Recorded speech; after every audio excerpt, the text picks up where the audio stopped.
AI ವ್ಯವಸ್ಥೆಗಳಿಗೆ ನಿಜವಾಗಿಯೂ ಪ್ರಜ್ಞೆ ಇದೆಯೇ?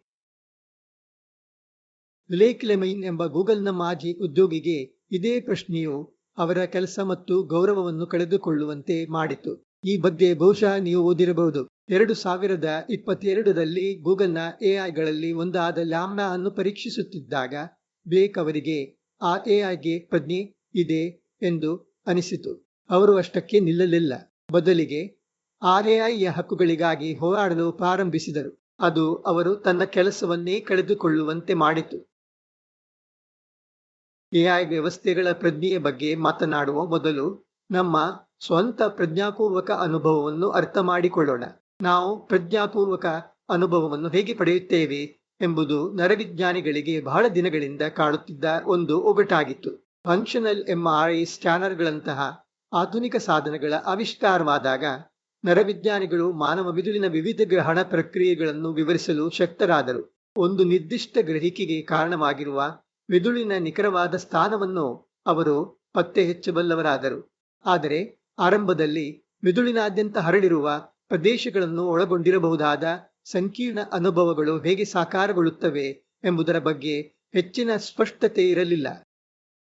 ಉದಾಹರಣೆಗೆ, ನೀವು ಒಂದು ಮರವನ್ನು ನೋಡಿದಿರೆಂದುಕೊಳ್ಳಿ. ನೀವು ತಕ್ಷಣ ಆ ಮರವನ್ನು ಒಂದು ನಿರ್ದಿಷ್ಟ ಜಾತಿಯ ಮರ ಎಂದು ಗುರುತಿಸುತ್ತೀರಿ. ನರವಿಜ್ಞಾನಿಗಳು ಮರದ ಎಲೆಗಳು, ಅದರ ಹಣ್ಣುಗಳು, ಅದರ ಕಾಂಡೆ ಇತ್ಯಾದಿಗಳನ್ನು ಗುರುತಿಸುವ ಮಿದುಳಿನ ನಿರ್ದಿಷ್ಟ ಪ್ರದೇಶಗಳನ್ನು ಬೆರಳು ಮಾಡಿ ತೋರಿಸಬಲ್ಲವರಾಗಿದ್ದರು. ಆದರೆ ನಿಮ್ಮ ನೈಜ ಅನುಭವವು ಮಿದುಳಿನ ವಿವಿಧ ಪ್ರದೇಶಗಳನ್ನು ಬಳಸಿ ಸಂಸ್ಕರಿಸಲ್ಪಡುತ್ತವೆ. ಆದರೆ ಅದು ಮಾವಿನ ಮರ ಎಂಬ ಅನುಭವವನ್ನು ನಿಮಗೆ ತಲುಪಿಸುವ, ಮರದ ಸಂಪೂರ್ಣ ಚಿತ್ರವನ್ನು ಒಟ್ಟುಗೂಡಿಸುವ ಯಾವುದೇ ಒಂದು ನಿರ್ದಿಷ್ಟ ಪ್ರದೇಶವು ಮಿದುಳಿನಲ್ಲಿ ಇಲ್ಲ. ನರವಿಜ್ಞಾನಿಗಳು ಈ ಸಮಸ್ಯೆಯನ್ನು ದಿ ಬೈಂಡಿಂಗ್ ಪ್ರಾಬ್ಲಮ್ ಎಂದು ಕರೆದರು. ಅಂದರೆ ಮಿದುಳಿನಾದ್ಯಂತ ಹರಡಿರುವ ಮಾಹಿತಿಯ ತುಣುಕುಗಳನ್ನು ಒಟ್ಟುಹಾಕಿ ಅವುಗಳನ್ನು ಪರಸ್ಪರ ಹೊಂದಿಸುವ ಸಮಸ್ಯೆ.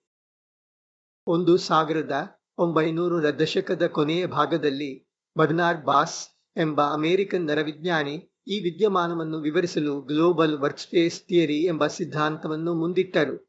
ಆ ಸಿದ್ಧಾಂತವು ಬಹಳ ರೂಪಕಾತ್ಮಕವಾಗಿತ್ತು. ಬಾಸ್ ಅವರ ರೂಪಕವು ಬಹಳ ಟೀಕೆಗೆ ಒಳಗಾಯಿತು, ಏಕೆಂದರೆ ಅದು ಅನುಭವಕ್ಕೆ ಒಳಗಾಗುವ ಒಂದು ಪ್ರತ್ಯೇಕ ಶಕ್ತಿ ಇದೆ ಎಂದು ಸೂಚಿಸುವಂತೆ ತೋರಿತು. ವಿಜ್ಞಾನಿಗಳು ಅಂತಹ ಯಾವುದೇ ನಿಗೂಢ ಶಕ್ತಿಯ ಅಸ್ತಿತ್ವವನ್ನು ಒಪ್ಪುವುದಿಲ್ಲ. ನಂತರ ಗ್ಲೋಬಲ್ ನ್ಯೂರೋನಲ್ ವರ್ಕ್ಸ್ಪೇಸ್ ಥಿಯರಿ ಎಂಬ ಪರಿಷ್ಕೃತ ಸಿದ್ಧಾಂತ ಬಂತು. ಅದನ್ನು ಈ ದಿನಗಳಲ್ಲಿ ನಮ್ಮ ಪ್ರಜ್ಞಾಪೂರ್ವಕ ಅನುಭವಗಳಿಗೆ ಒಂದು ವಿವರಣೆಯಾಗಿ ಬಹುತೇಕವಾಗಿ ಒಪ್ಪಿಕೊಳ್ಳಲಾಗಿದೆ.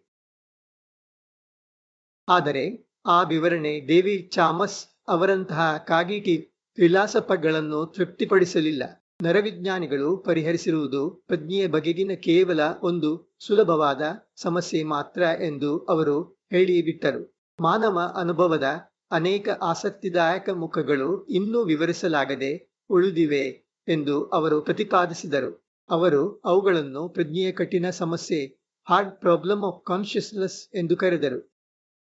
ಈಗ ಗದಗಾಟ ನಡೆಯುತ್ತಲೇ ಹೋಯಿತು. ನಾವು ಎಲ್ಲವನ್ನೂ ವಿವರಿಸಬಲ್ಲೆವು ಎಂದು ನರವಿಜ್ಞಾನಿಗಳು ಬೀಗಿದರೆ, ನೀವು ವಿವರಿಸುತ್ತಿರುವುದು ಅಪೂರ್ಣ ಎಂದು ಚಾಮಸ್ನಂತಹ ತತ್ವಜ್ಞಾನಿಗಳು ಪ್ರತಿ ಸವಾಲು ಹಾಕಿದರು. ಚಾಮಸ್ ಅವರಂತಹ ತತ್ವಜ್ಞಾನಿಗಳು ಈ ಪ್ರಜ್ಞೆ ಎಂಬ ಪದವನ್ನು ಹೇಗೆ ವ್ಯಾಖ್ಯಾನಿಸುತ್ತಾರೆ ಎಂಬುದು ನನಗೆ ಖಚಿತವಿಲ್ಲ. ತಮ್ಮ ಒಂದು ಭಾಷಣದಲ್ಲಿ ಚಾಮಸ್ ಅವರು ಪ್ರಜ್ಞೆಯನ್ನು ನಿರಂತರವಾಗಿ ಚಲಿಸುವ ಒಂದು ಆಂತರಿಕ ಚಲನಚಿತ್ರ ಎಂದು ವಿವರಿಸುತ್ತಾರೆ. ಅದು ಒಂದು ವ್ಯಕ್ತಿನಿಷ್ಠ ಸಬ್ಜೆಕ್ಟಿವ್ ಅನುಭವವೆಂದೇ ಅವರ ವಾದ. ಅವರ ಪ್ರಕಾರ ಅದನ್ನು ಮೆದುಳಿನ ಯಾವುದೇ ಕ್ರಿಯೆಯ ಆಧಾರದಲ್ಲಿ ವಿವರಿಸಲಾಗುವುದಿಲ್ಲ. ಥಾಮಸ್ ಅವರು ಎಷ್ಟು ಸರಿ ಎಂದು ನಿರ್ಧರಿಸುವ ಮೊದಲು ಕೆಲವು ವಾಸ್ತವಿಕ ಅಂಶಗಳನ್ನು ಗಮನಿಸೋಣ.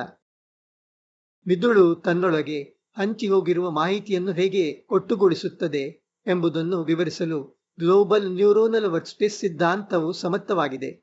ಆದ್ದರಿಂದ ಮಿದುಳು ಕನಿಷ್ಠ ಪಕ್ಷ ಪ್ರಜ್ಞಾಪೂರ್ವಕ ಅನುಭವದ ಯಾವುದೋ ಒಂದು ರೂಪವನ್ನು ಗ್ರಹಿಸುವ ಸಾಮರ್ಥ್ಯವನ್ನು ಹೊಂದಿದೆ ಎಂದಾಯಿತು. ಮಿದುಳಿನ ಕೆಲವು ಪ್ರದೇಶಗಳಿಗೆ ಎಲೆಕ್ಟ್ರೋಡ್ಗಳನ್ನು ಅಳವಡಿಸುವ ಮೂಲಕ ಮತ್ತು ಅದನ್ನು ವಿದ್ಯುತ್ಕಾಂತೀಯವಾಗಿ ಉತ್ತೇಜಿಸುವ ಮೂಲಕ ನಿರ್ದಿಷ್ಟ ಅನುಭವಗಳನ್ನು ಪ್ರೇರೇಪಿಸಲು ಸಾಧ್ಯವಿದೆ. ಕೆಲವು ಮಾದಕ ದ್ರವ್ಯಗಳನ್ನು ಸೇವಿಸುವುದರಿಂದಲೂ ಒಬ್ಬ ವ್ಯಕ್ತಿಯು ವಿವಿಧ ಅನುಭವಗಳನ್ನು ಪಡೆಯಬಹುದು. ಇದೆಲ್ಲದರ ಹಿಂದಿರುವ ಮಿದುಳಿನ ಕಾರ್ಯವಿಧಾನಗಳನ್ನು ಸಾಕಷ್ಟು ಚೆನ್ನಾಗಿ ಅರ್ಥ ಮಾಡಿಕೊಳ್ಳಲಾಗಿದೆ. ಇದರರ್ಥ ಮಿದುಳು ಪ್ರಜ್ಞೆಯ ಒಂದು ವಾಹನವಾಗಬಲ್ಲದು. ಕೆಲವು ಸಂಶೋಧಕರು ಗಾಢವಾದ ನಂಬಿಕೆಯು ಯಾವುದೇ ಬಾಹ್ಯ ವಸ್ತುವಿನ ಅವಲಂಬನವಿಲ್ಲದೆ ಮಿದುಳಿನಲ್ಲಿ ನಿರ್ದಿಷ್ಟ ಅನುಭವಗಳನ್ನು ಸೃಷ್ಟಿಸುವಂತೆ ಮಾಡಬಲ್ಲದು ಎಂಬುದನ್ನು ಕಂಡುಕೊಂಡಿದ್ದಾರೆ. ದಕ್ಷಿಣ ಭಾರತದ ಕೆಲವು ದೇವಸ್ಥಾನಗಳಲ್ಲಿ ನಿಷ್ಠಾವಂತ ಭಕ್ತರು ತಮ್ಮ ನಾಲಿಗೆಯನ್ನು ಚುಚ್ಚಿಕೊಳ್ಳುತ್ತಾರೆ. ತಮ್ಮ ಬೆನ್ನಿನ ಆರಕ್ಕೆ ಚುಚ್ಚಿದ ಕುಕ್ಕೆಯ ಮೂಲಕ ಕಮ್ಮದಿಂದ ತಮ್ಮನ್ನು ತಾವು ನೇತು ಹಾಕಿಕೊಳ್ಳುತ್ತಾರೆ. ಆದರೂ ಅವರು ಯಾವುದೇ ನೋವಿನ ಸಂವೇದನೆಗಳಿಲ್ಲದೆ ಆಧ್ಯಾತ್ಮಿಕ ಅನುಭವದಲ್ಲಿ ಮುಳುಗಿರುತ್ತಾರೆ. ಅಂತಹ ಸಂದರ್ಭಗಳಲ್ಲಿ ಮಿದುಳು ಅಫೀಮಿನಂತಹ ರಾಸಾಯನಿಕಗಳನ್ನು ಉತ್ಪಾದಿಸುತ್ತದೆ ಎಂದು ಕಂಡುಬಂದಿದೆ. ಇದರರ್ಥ ಮಿದುಳು ನಿರೀಕ್ಷಿಸಿರದ ರೀತಿಯಲ್ಲಿ ಸಂಪೂರ್ಣವಾಗಿ ಅನುಭವಗಳನ್ನು ಬದಲಾಯಿಸಬಲ್ಲದು. ಅದೇ ಮಿದುಳಿಗೆ ಸಾಮಾನ್ಯ ಅರಿವಳಿಕೆ ಜನರಲ್ ಅನೆಸ್ಥೇಷಿಯಾ ನೀಡಿದಾಗ ಆ ವ್ಯಕ್ತಿಯು ಯಾವುದೇ ವಿಷಯವನ್ನು ಅನುಭವಿಸಲು ಸಂಪೂರ್ಣವಾಗಿ ಅಸಮರ್ಥನಾಗುತ್ತಾನೆ. ಇದರರ್ಥ ಪ್ರಜ್ಞಾಪೂರ್ವಕ ಅನುಭವದಲ್ಲಿ ಮಿದುಳು ಪ್ರಮುಖ ಪಾತ್ರವನ್ನು ಹೊಂದಿದೆ. ಮಿದುಳು ಸಕ್ರಿಯವಾಗಿಲ್ಲದಿದ್ದರೆ ಒಬ್ಬ ವ್ಯಕ್ತಿಗೆ ಯಾವುದೇ ಅನುಭವ ಹೊಂದಲು ಸಾಧ್ಯವಿಲ್ಲ, ವ್ಯಕ್ತಿನಿಷ್ಠವಾಗಿರಲಿ ಅಥವಾ ಬೇರೆ ಯಾವುದೇ ರೀತಿಯದ್ದಾಗಿರಲಿ. ಈ ಎಲ್ಲ ಅವಲೋಕನಗಳ ಅರ್ಥವೇನೆಂದರೆ ಬಾಹ್ಯ ಇನ್ಪುಟ್ಗಳನ್ನು ಸಂಯೋಜಿಸುವ ಮೂಲಕ ಪ್ರಜ್ಞಾಪೂರ್ವಕ ಅನುಭವವನ್ನು ನೀಡಲು ಮಿದುಳು ಸಾಮರ್ಥ್ಯವನ್ನು ಹೊಂದಿದೆ ಮತ್ತು ಅದರ ಕಾರ್ಯವಿಧಾನವನ್ನು ಈಗ ಸಾಕಷ್ಟು ಚೆನ್ನಾಗಿ ಅರ್ಥ ಮಾಡಿಕೊಳ್ಳಲಾಗಿದೆ. ಯಾವುದೇ ಸಂವೇದನಾ ಇನ್ಪುಟ್ಗಳು ಸಂಪೂರ್ಣವಾಗಿ ಇಲ್ಲದಿದ್ದಾಗಲೂ ಬಾಹ್ಯ ಪದಾರ್ಥಗಳು ಅಥವಾ ವಿಧಾನಗಳ ಸಹಾಯದಿಂದ ಮಿದುಳು ಅನುಭವಗಳನ್ನು ಉಂಟಾಗಿಸಬಲ್ಲದು. ಬಾಹ್ಯ ಅಥವಾ ಆಂತರಿಕ ಯಾವುದೇ ಇನ್ಪುಟ್ಗಳನ್ನು ಮೀರಿ ಮಿದುಳಿನ ಸ್ವಂತ ಸ್ಥಿತಿಯ ಆಧಾರದ ಮೇಲೆ ಮಿದುಳು ಅನುಭವಗಳನ್ನು ಬದಲಾಯಿಸಲು ಬಲ್ಲದು. ಕಾರ್ಯನಿರ್ವಹಿಸುವ ಮಿದುಳು ಇಲ್ಲದೆ ಪ್ರಜ್ಞೆಯು ಉಂಟಾಗಲು ಸಾಧ್ಯವಿಲ್ಲ. ವ್ಯಕ್ತಿನಿಷ್ಠ ಎಂದು ಕರೆಯಲಾಗುವ ಅನುಭವವು ಮಿದುಳಿನಲ್ಲೇ ಸಂಭವಿಸುತ್ತದೆ ಎಂದು ಹೇಳಲು ಇವು ಸಾಕಲ್ಲವೇ? ಆದರೆ ಚಾಮರ್ಸ್ ಇದನ್ನು ಒಪ್ಪುವುದಿಲ್ಲ. ಈ ವಿವರಣೆಗಳು ಮಿದುಳು ಹೇಗೆ ಕಾರ್ಯನಿರ್ವಹಿಸುತ್ತದೆ ಎಂಬುದನ್ನು ಮಾತ್ರ ವಿವರಿಸುತ್ತವೆ, ಆದರೆ ವ್ಯಕ್ತಿನಿಷ್ಠ ಅನುಭವವನ್ನು ವಿವರಿಸಲು ವಿಫಲವಾಗುತ್ತವೆ ಎಂದು ಅವರು ದೃಢವಾಗಿ ನಂಬುತ್ತಾರೆ. ಅವರು ಮಿದುಳಿನ ಹೊರತಾಗಿರುವ ಒಂದು ರಹಸ್ಯಮಯ ವಿವರಣೆಯನ್ನು ಹುಡುಕುತ್ತಿದ್ದಾರೆ. ಚಾಮಸ್ ಅವರು ತಮ್ಮ ಹುಡುಕಾಟವನ್ನು ಸ್ವಲ್ಪ ವಿಸ್ತರಿಸಿ ಧ್ಯಾನದ ಅನುಭವಗಳ ಬಗ್ಗೆ ಮಾತನಾಡಿದರೆ ಬಹುಶಃ ನಾನು ಅವರೊಂದಿಗಿದ್ದೇನೆ.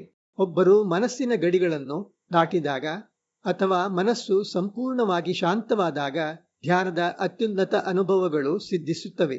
ಆಗ ಮಿದುಳು ಬಹುತೇಕ ಕಾರ್ಯನಿರ್ವಹಿಸದ ಕಾರಣ ಅಂತಹ ಅನುಭವಗಳು ಮಿದುಳಿನೊಳಗೆ ಸಂಭವಿಸುತ್ತವೆ ಎಂದು ನಾವು ಮಾತನಾಡುವ ಹಾಗಿಲ್ಲ.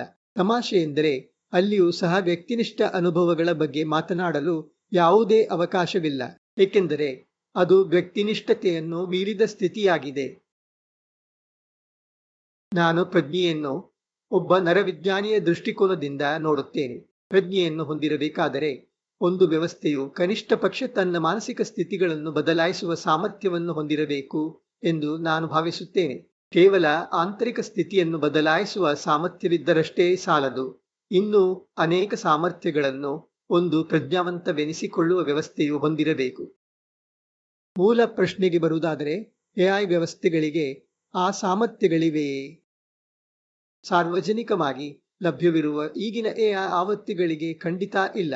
ಅವು ಬುದ್ಧಿವಂತಿಕೆಯ ಒಂದು ತೋರಿಕೆಯನ್ನು ಪ್ರದರ್ಶಿಸಬಹುದು, ಆದರೆ ಇನ್ಪುಟ್ಗೆ ಅನುಗುಣವಾಗಿ ನಿರಂತರವಾಗಿ ಬದಲಾಯಿಸಬಹುದಾದ ಅಥವಾ ನವೀಕರಿಸಬಹುದಾದ ಯಾವುದೇ ಸ್ಥಿತಿಗಳು ಅವುಗಳಲ್ಲಿ ಅಡಕವಾಗಿಲ್ಲ. ಬ್ಲೇಕ್ ಲೆಮಯಿನ್ ವರದಿ ಮಾಡಿದಂತೆ ಸಂವಹನದ ಸಮಯದಲ್ಲಿ ಇನ್ಪುಟ್ಗಳ ಆಧಾರದ ಮೇಲೆ ತಾನು ತನ್ನ ಸ್ಥಿತಿಯನ್ನು ಬದಲಾಯಿಸಿಕೊಳ್ಳಬಲ್ಲೆ ಎಂದು ಎಐ ಹೇಳಿಕೊಂಡದ್ದು ಮೇಲ್ನೋಟಕ್ಕೆ ಕಂಡುಬಂದಿದ್ದರೂ ಸಹ ಅದು ನಿಜವಾಗಿರದು. ಇಂದಿನ ಎಐಗಳಿಗೆ ಭಯ, ಸಂತೋಷ, ಇಷ್ಟಗಳು, ಅನಿಷ್ಟಗಳು ಅಥವಾ ಅಂಥ ಇತರ ಭಾವನೆಗಳಿಗೆ ಅನುಗುಣವಾಗಿ ಬದಲಾಗುವ ಯಾವುದೇ ಸ್ಥಿತಿಗಳಿಲ್ಲ. ಅವುಗಳು ಅತ್ಯಂತ ಸೀಮಿತವಾದ ಇನ್ಪುಟ್ ಕಾರ್ಯವಿಧಾನಗಳನ್ನು ಹೊಂದಿವೆ.